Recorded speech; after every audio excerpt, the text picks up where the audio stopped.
All right, welcome back to the Political 13-Year-Old Show. And with me, I have Shiva for Senate on with me. How are you doing, buddy? I'm doing good. How are you?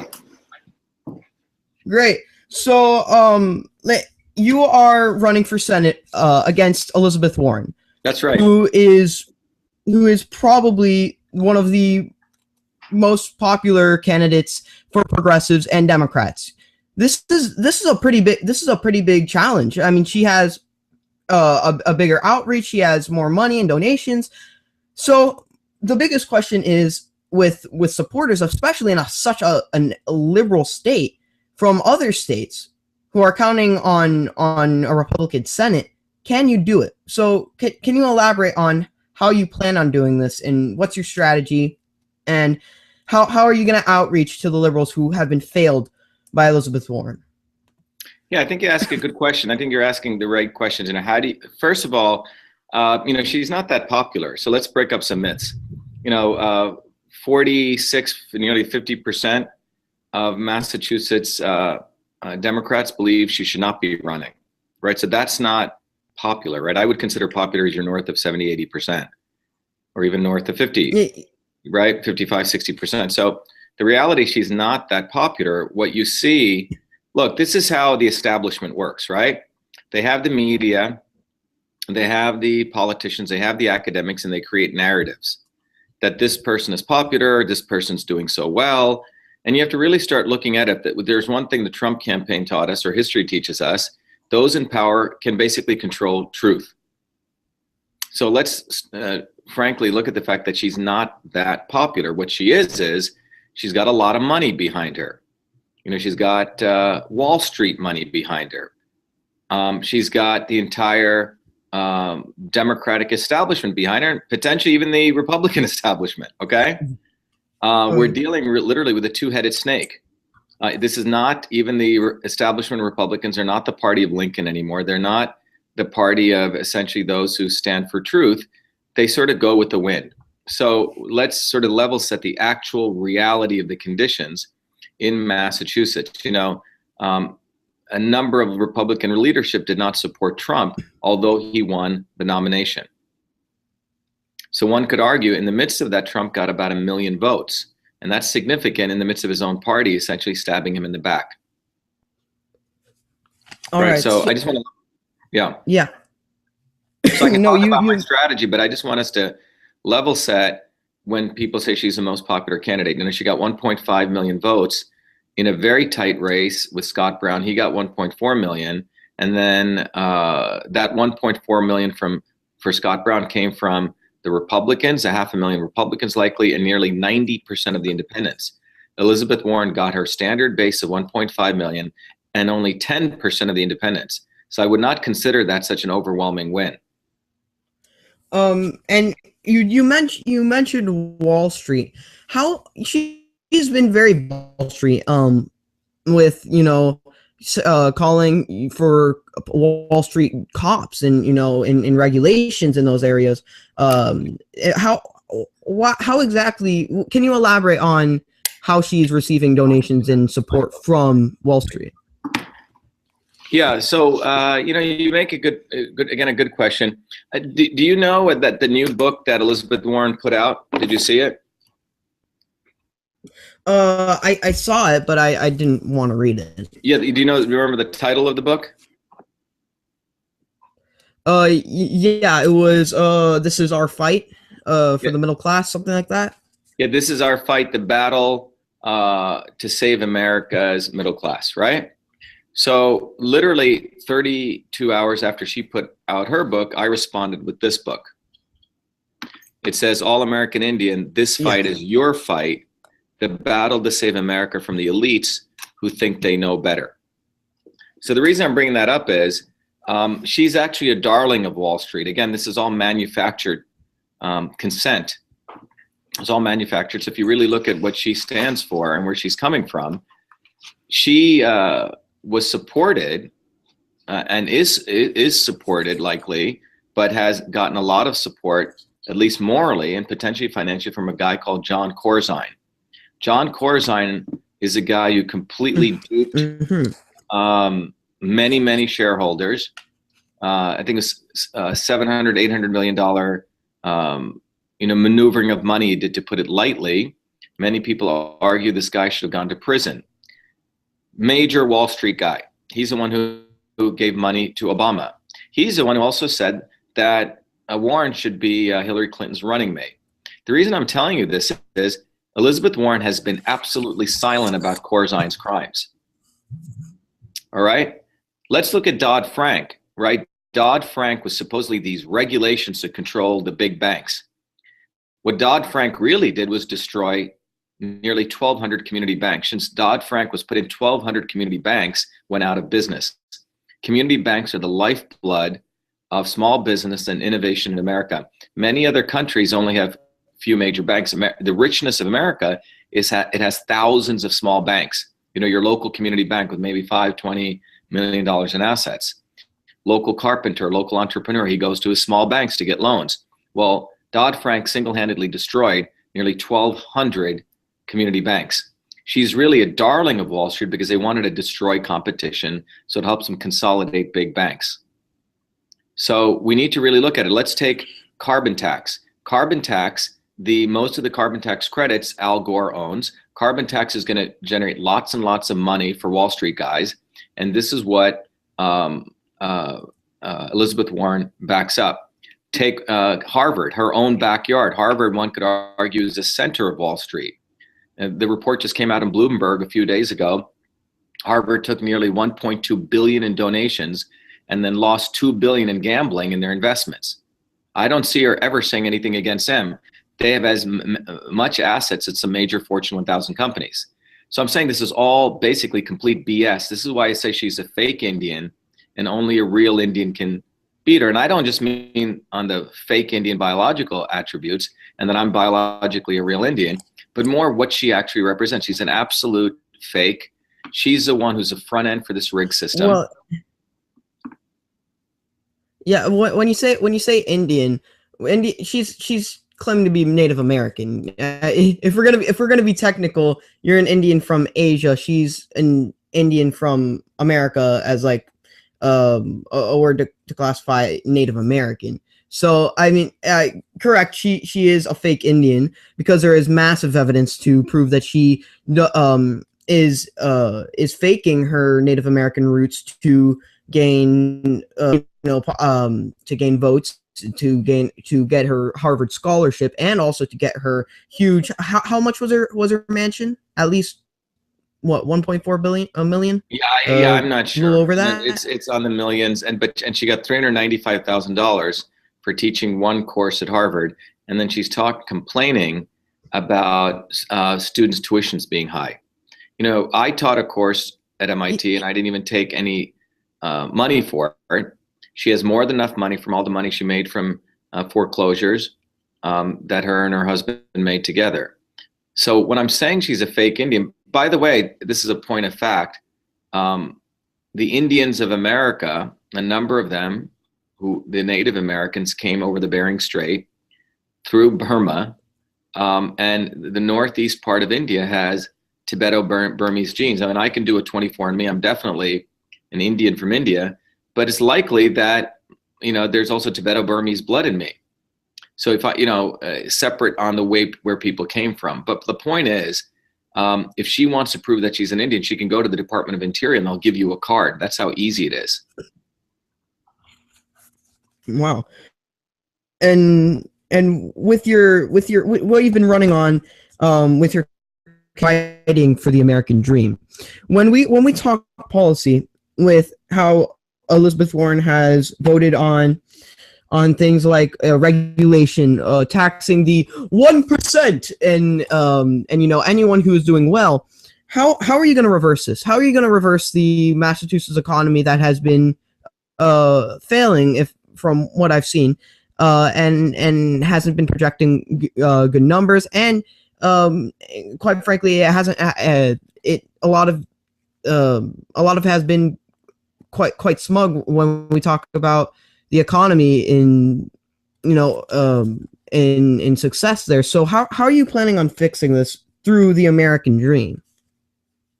First of all, what is the American dream?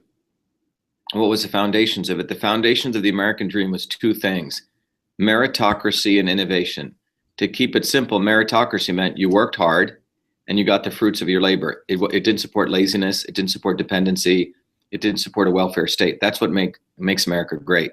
The other thing was innovation. Innovation meant accepting new ideas, new people who wanted to contribute, that wanted to provide creativity and intelligence, right? That's what innovation's about. Our founding fathers weren't political hacks. They weren't people who were just in it to have long-term career jobs, career politicians.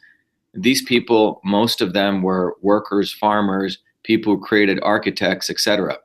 Washington was against even the whole notion of political parties. So let's really level set who made this country great. It was these very, very salt of the earth people.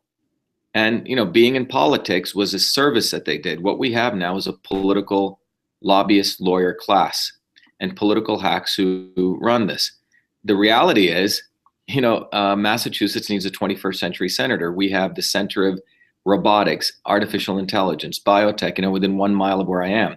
How can anyone who has no knowledge of what is engineering, what is science, what is math? Most of these guys do not even know how to do mathematics.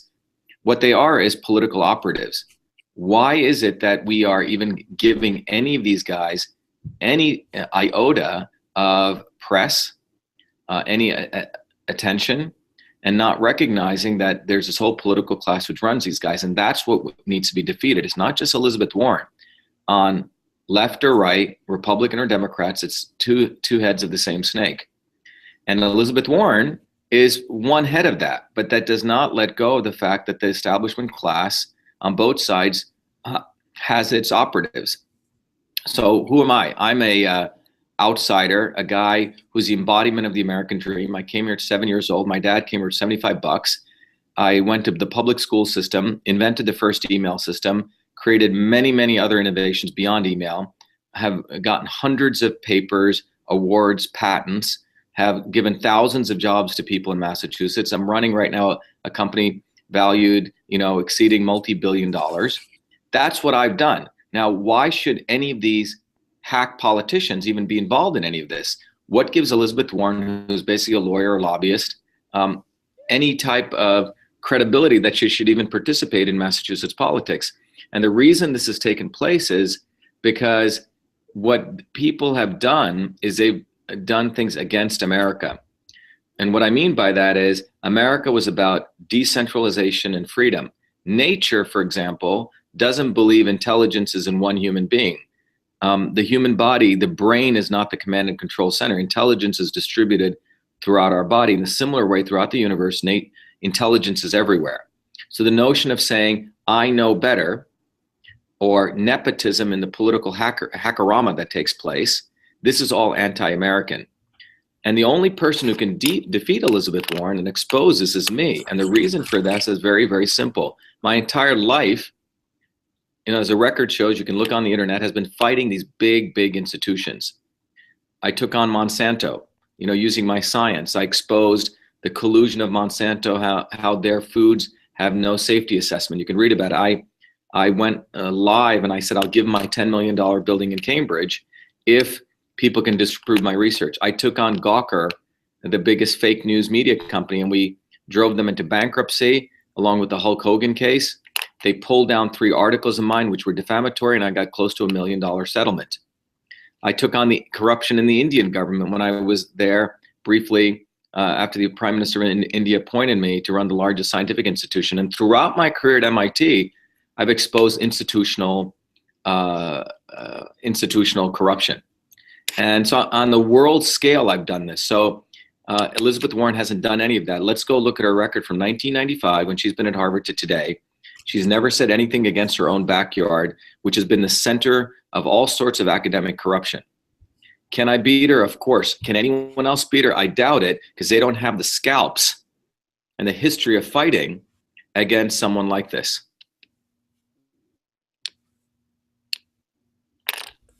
It seems that we may have broken up. Well, can you repeat that bit? Oh wow, I said a lot of stuff. Where did you last end? Yeah, just that they don't have the scalps. You said something like that. Yeah, I said they don't have the scalp, so the only person that can take her on in this election and beat her is me. And the reason I say that is because most people in Massachusetts, the 1.3 million that do not vote, are basically tired of the two-headed snake. So there's that 1.3 million. We're going to bring them out. Among the independents are going to come to me. Into your earlier question, all the disenfranchised people who felt sold out by Bernie will come to me. They're not going to go to Warren. They frankly hate Warren. I've talked to these people. Yeah, and when you were talking about the embodiment of the American dream and that these are political hacks, it used to be what the founding fathers all wanted was that if you went to school, got a job, you got some skills in certain areas, and then you ran for Congress, or then you ran for student council, something like that. They didn't want people who were going to school for politics Exactly. to make a career out of it. It wasn't even supposed to be a career. It was supposed to be a way of public service. So that's the big issue here with these political hacks that you're talking about. Is these people are extremely clueless on how the middle class even works, because they haven't even been in that. They've been making these connections since they were in high school. Exactly. I mean, I look at we went to a recent Republican club event where there were about 300 people. And, by the way, we have a bus to ask yours. We have a bunch of students at MIT literally gutted, refurbished and built. It looks like Air Force One inside of it. It's got a bed, a kitchen. And I'm putting myself out there doing this, 5,000%. We're going to go directly to the people. That's what we're doing, versus some of the competitors here have been embedded into the Republican establishment. And the way that they're going to get the delegate votes to even go on the ballot is because all these people owe them favors. That's not American. America was about meritocracy. So even in the own Republican Party, which claims that they do not like Warren, they're not playing by the ethical rules of America. And that needs to be busted up. And I'm going to have to also do that as a part of going after Warren, who's the other head of the snake. So I really have two battles that I'm going to go after. So Warren, frankly, is easy for me because I know I've been in and out of MIT for 3 years. I have 4 degrees. I know how academia works, and they do not like to be challenged. And head to head in a debate, we're going to destroy her. And I know this because I've done this before. But the reality is that the establishment politics right now does backroom deals. Okay. In fact, one of the guys we're running against is called Deal. And backroom deals is how things have been getting done. And that's not good for America. Oh, okay. And I actually didn't know that there was there was a senator debate, but I didn't receive that kind of attention. But we'll definitely be watching. But we talked a little before the interview about your background and how you are allegedly the inventor of email. So you came to this country. How old were you? I was 7 years old. And you graduated calculus when you were in 9th grade, and you went to New York. Was it the University of New York? New York University. Yeah, New York University, to study computer programming, and you were given a task, which was to convert a system of email to, if I'm correct. Yeah, let me help you out here. So when I was 14, because I finished calculus, I ended up getting accepted to a special program at New York University. I'd leave my home at around 5 a.m., take the train, and this is a 14-year-old kid going to the big city. And over a period of time, I learned 7 programming languages, graduated top of the class, was open only to 40 students across the US. After I finished that, I only had some humanities courses left in high school, but I got a job full-time at Rutgers Medical School in Newark. And there I was given a full-time job. So imagine being a 14-year-old getting a full-time job while you're going to high school. I mean, I have a little bit of a clue. Yeah. So as a part of that, I was given the job of converting the old inter-office mail system. In the old days, the email before email was done all through paper. Secretaries had a typewriter. They type up a thing called a memo. They had an inbox, and physically an inbox, outbox. They had a desktop. They had attachments. You get the idea? An address book, folders, all the things you see in modern email. And I was asked to convert that entire system to the electronic version. I wrote 50,000 lines of code across a system of 35 programs, and I called it email, a term never used before in the English language. And then a few years later, I got the first US copyright for it at a time when copyright was the only way to protect software, because the uneducated sort of politicians thought software was sheet music, so they allowed you to only protect software through copyright. And it was a very arduous process. It wasn't just putting a C with a circle around it. After that, the rest is history, because it went into the Library of Congress, and you can see shortly thereafter, other email programs started coming up. But I was the first creator of the first email system, and obviously recognized by the US government as the inventor of email. There's no alleging here. It's just a statement of fact. Many years later, and I never got a penny off of this, didn't seek fame or fortune. It was only 35 years later when my mom in 2011 was dying of pulmonary fibrosis. In a suitcase, she had left all the artifacts, and people want to know it, they can go to inventorofemail.com. The facts are just black and white. And the main editor of Time Magazine's technology group came down and he reviewed the material, and he wrote an article called "A Man Who Invented Email" in 2011. And then subsequently, the Smithsonian requested all the materials, which is a great honor, and it went into the Smithsonian on February 16, 2012. Now, that should have been an occasion for celebrating the American dream, but what you see instead happen was what I talk about, the academic elites. You see, during those 35 years, I didn't promote myself. They had rewritten a narrative to support a large defense contractor called Raytheon, who didn't invent email, but had gotten into the cybersecurity business and had rewritten the narrative that they were the inventors of email, because it gave them a marketing advantage. So when my stuff went into the Smithsonian, you see all the academic hacks collude, called me all sorts of names, including this curry-stained Indian should be beaten and hanged, totally abusive stuff. Gawker Media said all sorts of nasty things. And finally, in 2016, I found a great lawyer. We sued them for defamation, and we won one of the historic lawsuits in this country. We drove them to bankruptcy. They were forced to pull down the 3 articles, and I won close to $1 million settlement. So what I'm trying to say with you, there's no alleging here. The facts are black and white who invented email, and it was done by an American kid, not at MIT, not at Stanford, not at Silicon Valley, not a Harvard School dropout, but done in Newark, New Jersey. And the point is, innovation can occur anytime, any place, by anybody. So one of my key things, if we want jobs, it can't be just between MIT and Harvard. It's got to be all over Massachusetts.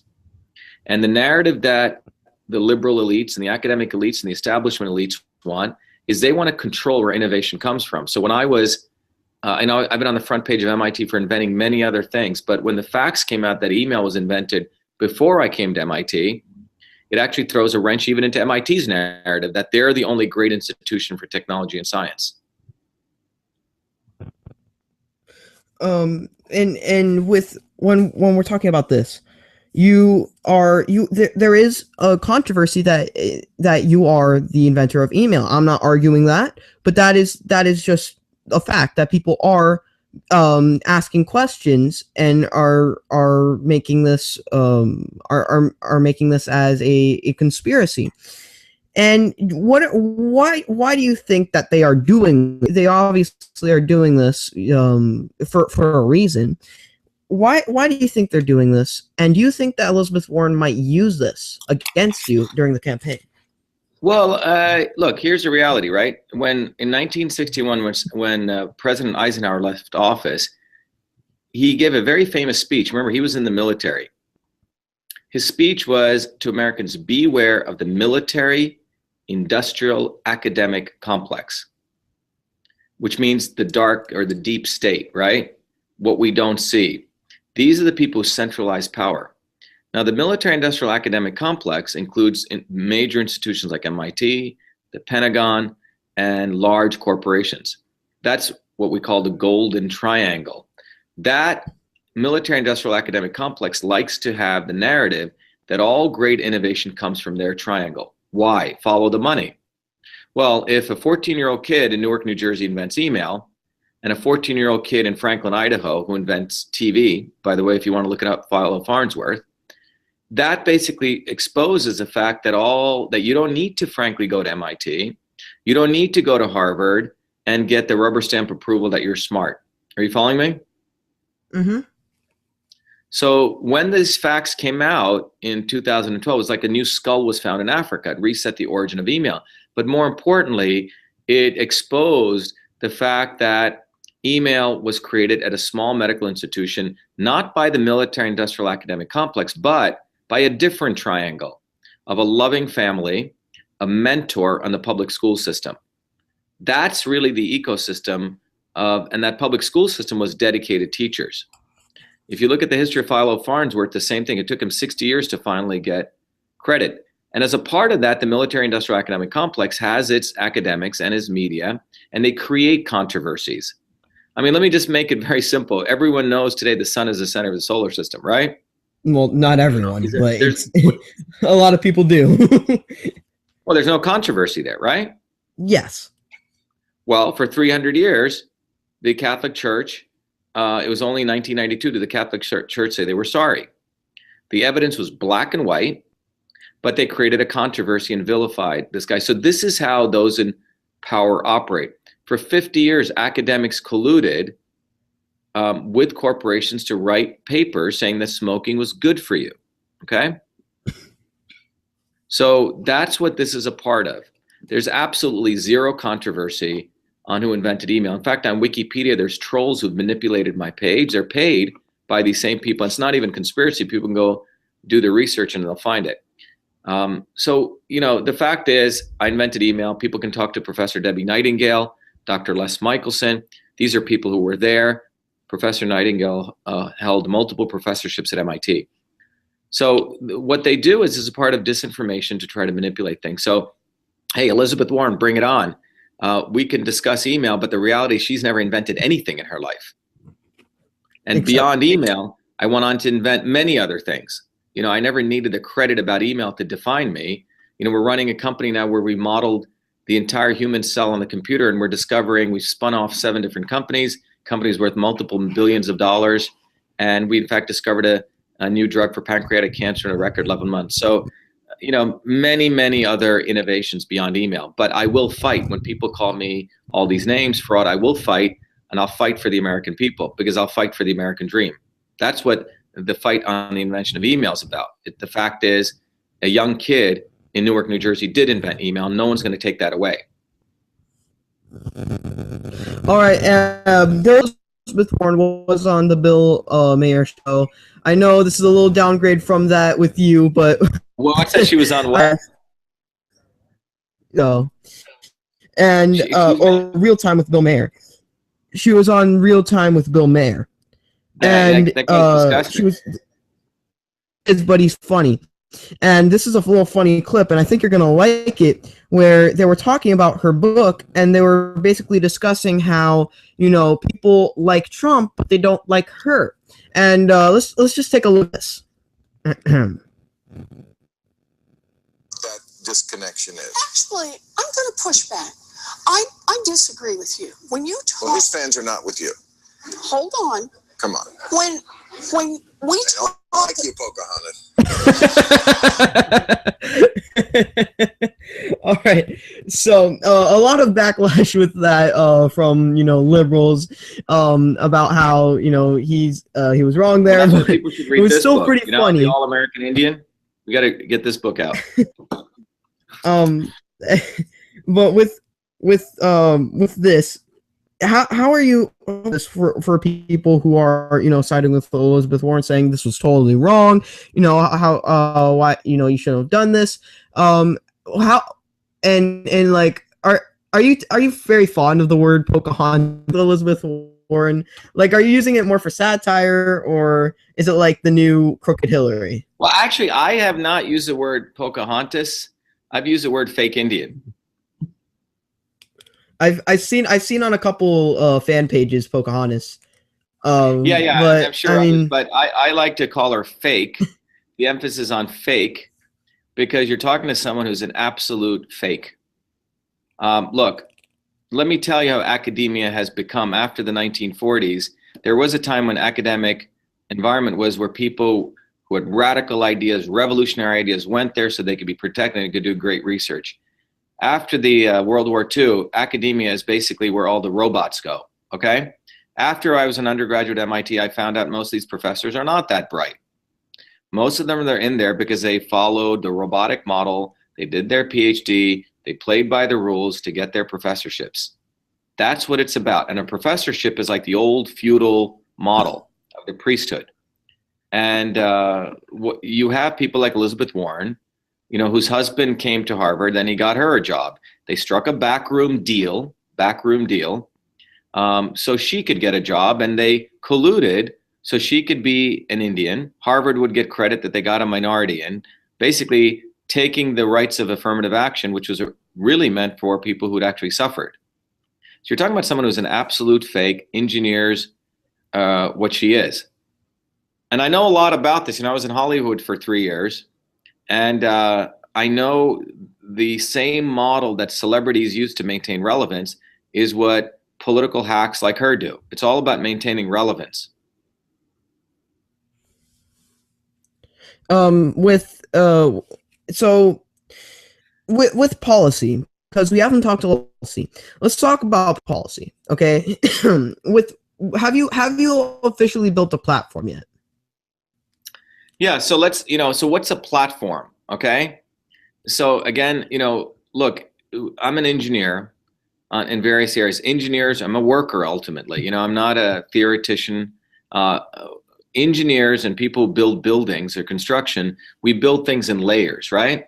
You have a foundation, then you put in your piping, and then you finish up with the interior design.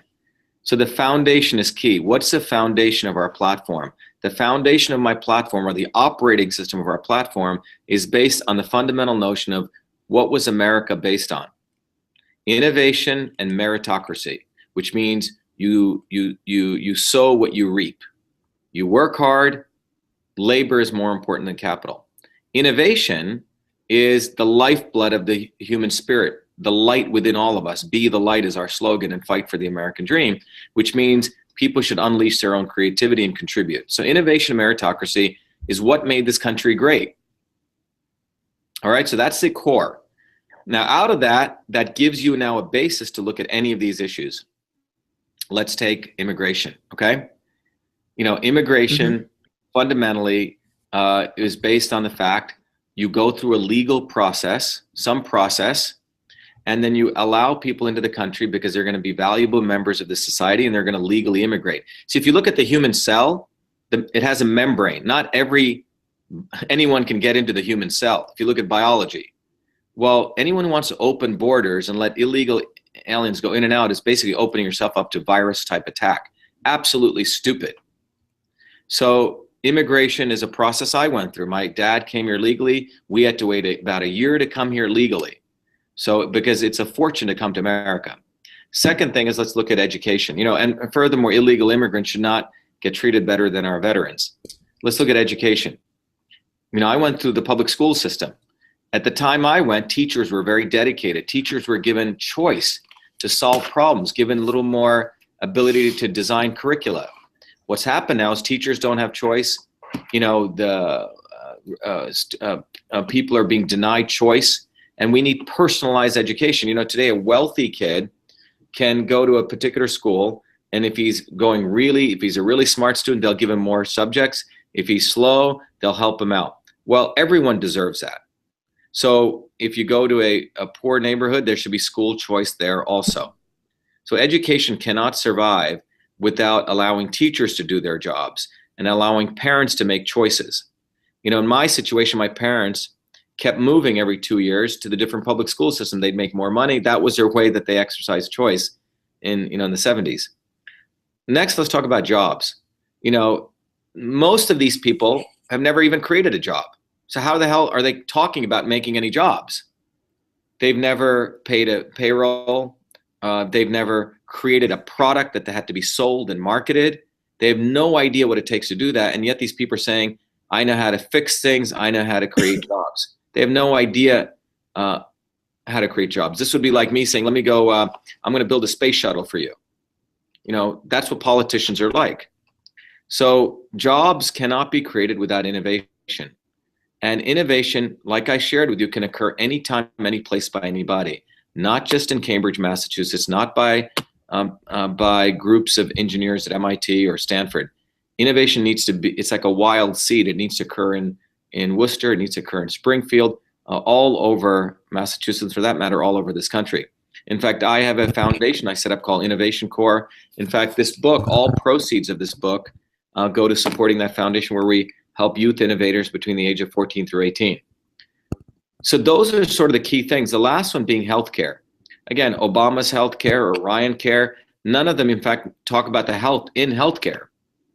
You know, fundamentally, health has two aspects: the crisis management, you know, and then the prevention. 90% of our healthcare model is about crisis management, which is really to support drugs and knives, right? Which means surgery and high-paid drugs. And as a guy who spent most of his life in the medical field, I know how to really change healthcare, and it's really to enable us to have more stuff for prevention, and then really support, you know, recognize that the disease-based model of health, pharma companies are raping people with how much they charge for drugs. So let's stop on healthcare, because healthcare has been a huge topic. It's part of the reason why Donald Trump hasn't been able to fund his wall, because his approval ratings are shot. And gained some of that back, and the wall isn't going to help there.